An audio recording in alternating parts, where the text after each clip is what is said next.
பன்னெண்டுங்கிறது பாத்தீங்கன்னா விரயஸ்தானத்து சுக்கரன் இருக்கிற பாத்தீங்கன்னா லக்ஸுரி விஷயத்துக்காகவும் ஒரு ஆடம்பர விஷயத்துக்காகவும் செலவு பண்றதுக்கு யோசிக்க மாட்டார். கடன் வாங்கி செலவு பண்றவங்க சில பேர் பார்த்துருப்பீங்க. அதுல பாத்தீங்கன்னா 150 பேர் 12ல சுக்கரன் இருக்கும்.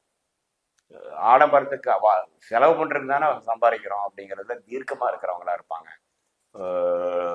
ஒரு சின்ன அமௌண்ட் போட்டுட்டு 90% லோன்ல போய் ஒரு லக்ஸுரி வண்டி ஓட்டுறான்னா அவன் 12ஆம் இடத்துல சுக்கரன் இருக்கும்.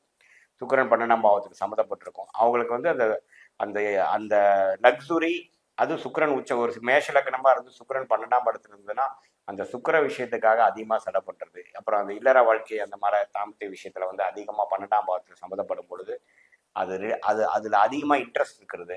அது மாதிரி 6ஆம் இடத்துல இருந்து 12 பார்த்தாலும் சரி, 12ஆம் இடத்துலயே சுக்கரன் இருந்தாலும் சரி, அந்த சுக்கரனுங்கிற அந்த இல்லற விஷயங்கள் அந்த உடல் உறவு விஷயத்துல வந்து அதிக ஈடுபாடு கொடுக்கக்கூடிய அமைப்பு இருக்கு. அது சனி செவ்வாய்களா பார்க்குதா அது வேற லெவல் இருக்குதுங்கிறது அவரோட எப்படி அது எப்படி அவர் பண்ண போறாரு, எப்படி அது சோசியலி அக்செப்டபிளா பண்ண போறாரா அல்லது ஒரு மாதிரி பண்ண போறாராங்கிறத அதை வச்சு நம்ம சொல்ல முடியும். சுக்கரன் 12 இருக்கிறது பொதுவா பாத்தீங்கன்னா வாழ்க்கையை அனுபவிக்க பிறந்தவனோட ஜாதகத்துல அதிகமா இருக்கக்கூடிய அமைப்பு தான் சுக்கரன் 12 இருக்கு.